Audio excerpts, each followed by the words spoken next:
transpiration. Ne me regardez pas, vous me voyez peut-être en transpiration, c'est fort possible. Il fait plus de 27 degrés chez moi. Et j'ai décidé de faire de la gymnastique dans cette vidéo, puisque je vous ai fait mon top de designers. Je possède 19 designers que j'ai acquises au fil des années, ou certaines qu'on m'a offert. Et je vous avais fait un top pour les Limited Edition Dolls, qui sont un autre type de poupée, celle vraiment que vous voyez derrière moi, mais je vous montrerai après la comparaison dans la vidéo. Et je vous avais fait le top donc des Limited Edition Dolls il y a peut-être 1 an et demi, 2 ans au moins, au tout début de la chaîne pratiquement. Et je n'avais pas encore fait celui pour les designers. Donc la voici aujourd'hui. Après, elle n'est peut-être pas d'une grande qualité parce qu'il y a des reflets. On filme généralement en journée, ça vaut mieux. Donc il y a des reflets dans les plexiglas, c'est des figurines en plexiglas. Je ne peux rien faire contre le plexiglas en l'occurrence, à la différence des Limited Dolls où je vous ouvrais les armoires.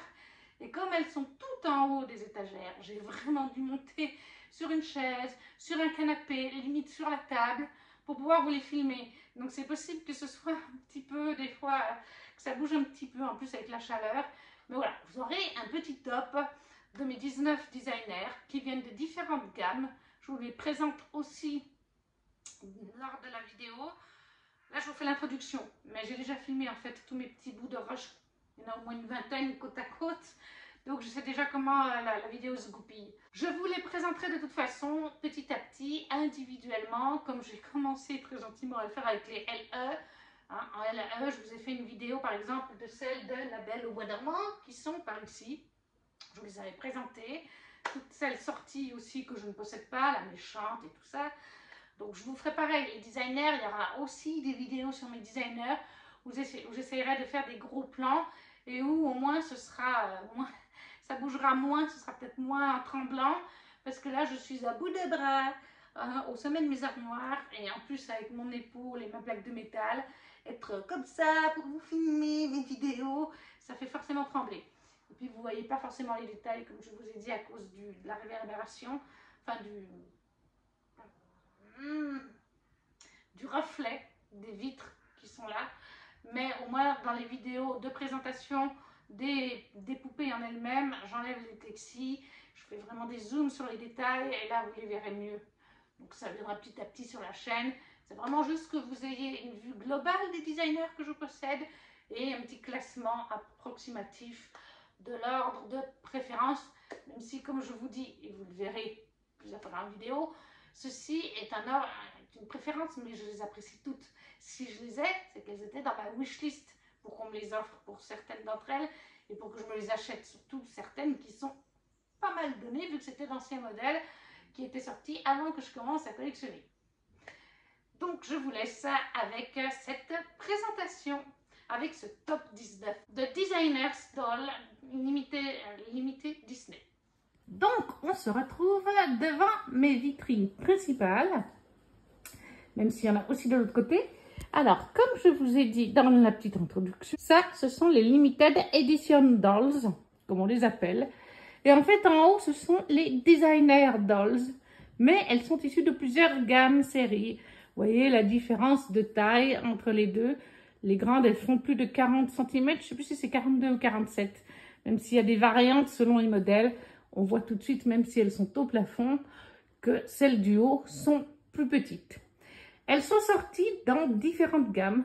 La première gamme, c'est en fait la Jasmine. C'était les Designer Princess, sortis en 2011. Après, il y a eu des vilains, mais ça, j'en ai aucun.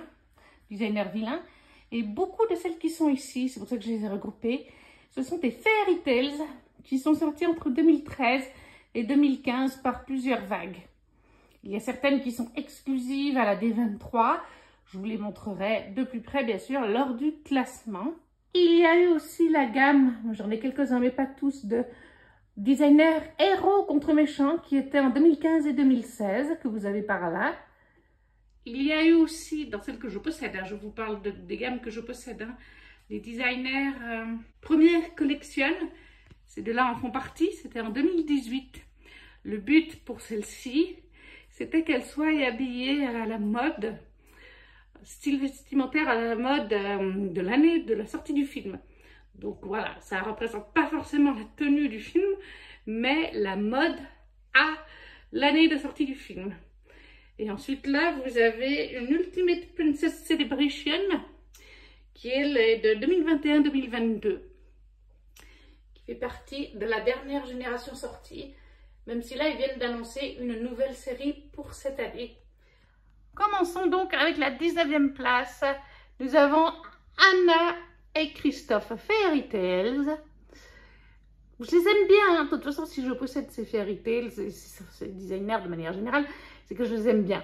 Mais, vous voyez, Christophe, il a perdu, enfin ça tient pas. Vous voyez la hauteur du machin, on ne peut pas lui mettre sa couronne. Hein, c'est la scène avec les trolls où ils leur mettent des couronnes. Lui, on ne peut pas lui mettre sa couronne. Elle ne tient pas. Donc, on doit forcément la poser par là ou la poser dans les bras. C'est un inconvénient pour moi. Et puis, je trouve que la matière pour les couronnes, c'est vraiment pas super tétais. Donc, pour moi, c'est en 19e place. En 18e place, nous avons la designer d'Ariel et Ursula, méchant contre gentil. Parce que j'aime pas vraiment comme l'effet rendu sur les tentacules d'Ursula. Et Ariel, ça se voit peut-être pas trop parce que j'ai essayé de faire au mieux, mais elle tient mal sur son socle. En fait, c'est un espèce de rocher où elle doit s'asseoir dessus, mais avec la queue. C'est vraiment galère. Donc, en fait, c'est vraiment pas mon set favori de la petite sirène et je le mets en 18e. Tout comme je mets en 17e.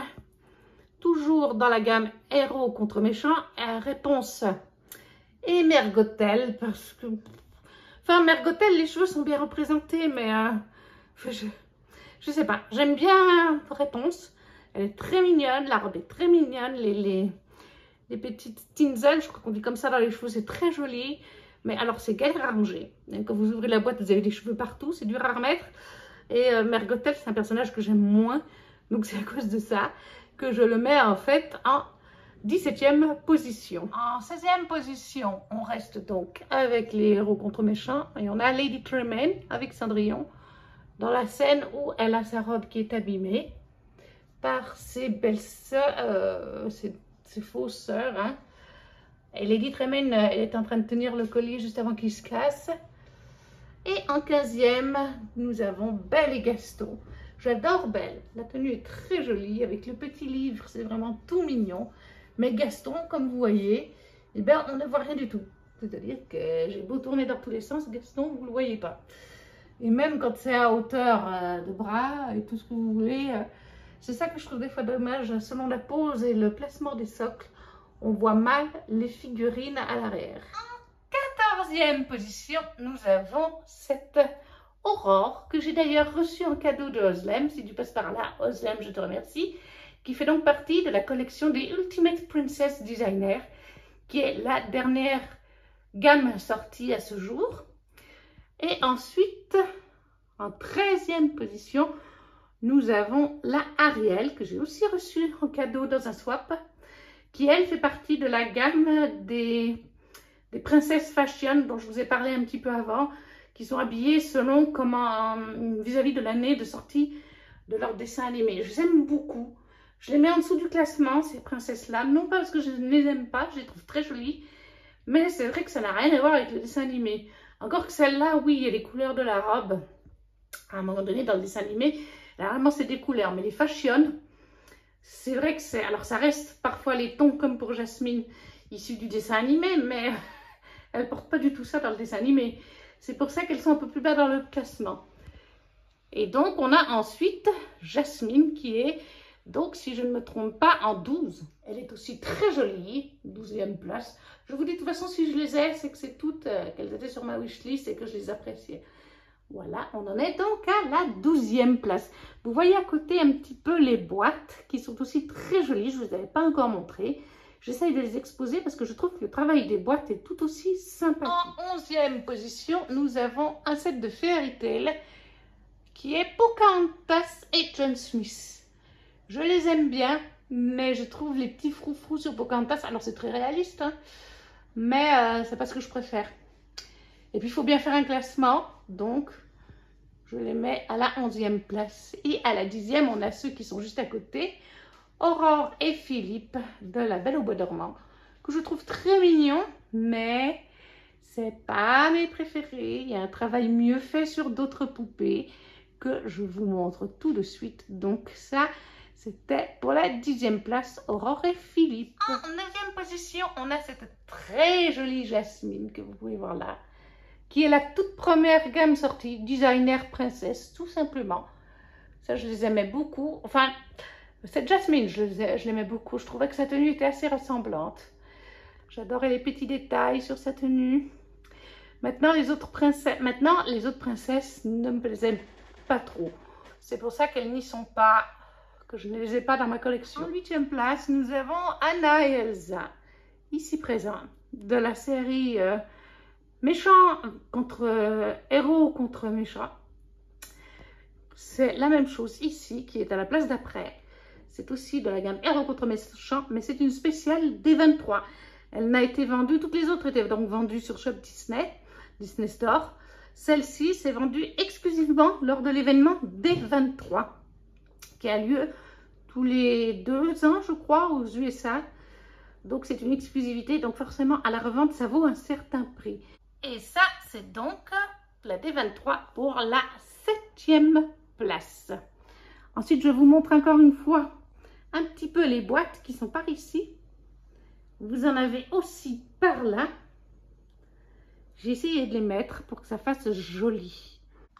En 6e position, nous avons Mulan et Li Shang, toujours en Fairy Tales. Maintenant, c'est plus que des Fairy Tales, c'est mes favorites. J'adore ce set au niveau des couleurs, je le trouve très joli. Le visage de Mulan, je ne sais pas si je peux vous grossir, est super doux. J'adore aussi Li Shang. Mais ils sont à cette place-là parce que les autres sont mes favoris. Et du coup, en 5e position, nous avons Cendrillon et Eric et Henri. J'adore la coupe de cheveux de Cendrillon. Sa petite couronne, les détails de sa robe sont incroyables, mais ça se voit très peu dans la boîte. C'est ça que je regrette des fois, c'est qu'on est obligé de les laisser sous plexiglas. Sinon, ça prend trop la poussière. Et c'est dommage parce qu'il y a des détails qu'on ne voit pas. Donc ça, c'était les positions 6 et 5 pour Mulan et Li Shang et Cendrillon et Henri. En 4e position, et je m'excuse, vous avez un reflet, mais bon, il vaut mieux filmer quand il fait jour. Vous avez Réponse et Flynn Rider. Pourquoi en 4? Parce que si vous regardez bien, là, vous voyez le dos du set. Je suis obligée de les tourner pour qu'on les voie un peu. Le dos va normalement derrière. Et si on les tourne derrière, on ne voit plus du tout Flynn et on ne voit Réponse que de profil. Et je trouve ça pas joli. Et comme je vous dis, il y a des socles pour poser les figurines. Donc, on ne peut pas les poser comme on veut. On peut essayer un petit peu d'ajuster les bustes, mais légèrement. Et c'est pour ça que ce set se retrouve un petit peu en dessous. Parce que vraiment, on est obligé de le tourner sur une autre face. Vous voyez, là, vous avez les bonnes faces. Là, vous n'avez pas le nom du couple. Donc, je les ai mis en 4. Mais il reste très joli. J'adore les détails sur la tenue de Réponse. C'est très joli. Et donc, du coup, on passe à la 3e place, qui est Belle et Bête. Ils sont magnifiques. Regardez les détails de la robe de Belle. J'adore ces petites boucles. J'adore. Les détails aussi sur la tenue de Bête sont splendides. Mais ils sont à la 3e place. Voilà, j'ai un petit coup de cœur pour la numéro 2, qui est Jasmine et Aladdin. J'adore les couleurs qu'ils ont. J'adore les tenues. Regardez la plume de pain, sans qu'il y ait trop de reflets. Le bustier de Jasmine, ce qu'elle a dans les cheveux. Les plumes sur la tête d'Aladdin. Son costume aussi est sublime. Et donc, pour moi, ils sont à la 2e place. Et à la 1re place, nous avons Ariel et Eric. Je vais changer d'angle. On voit un peu mieux, surtout Ariel. J'adore son visage. J'adore son haut.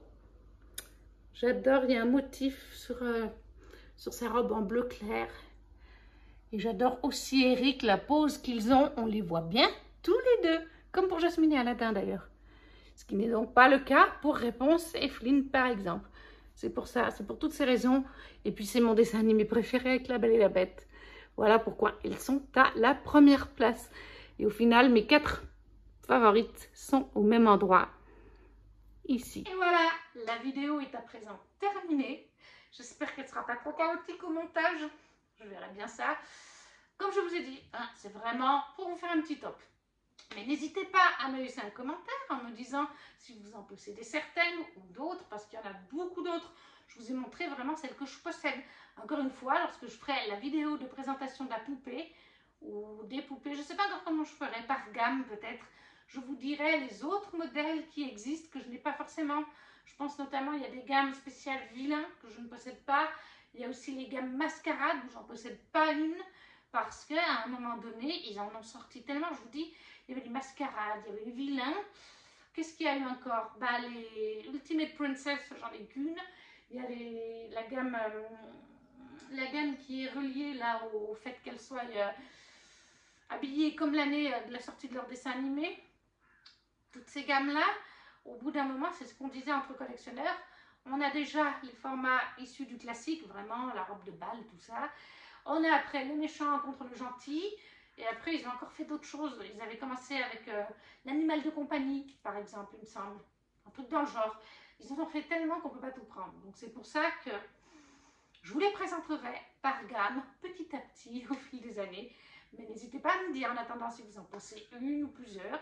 S'il y en a qui vous ont fait envie, même si vous ne collectionnez pas, hein, que vous les trouvez tout simplement jolies. Si vous ne savez pas quoi mettre, vous laissez un petit emoji, ça fait toujours plaisir, ça soutient la chaîne.